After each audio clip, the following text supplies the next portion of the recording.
Marami kasi itong flavor guys. So, ito ay classic yung feeling. Ito ay chocolate. At kukuha tayo ng drinks natin para matikman natin ang famous pasalubong from Cagayan de Oro City. So ito na guys, ang binili natin dalawang flavor.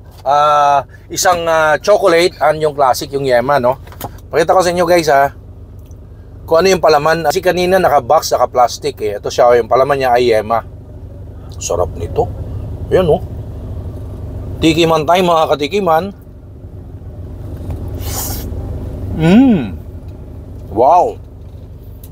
Super lambot, soft ng tinapay, ano?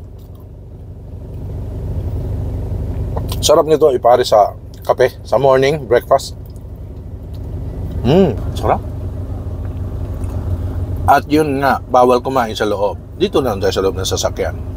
Para pakita ko sa inyo, para mabuksan ko. Buuin ko na, lahat na.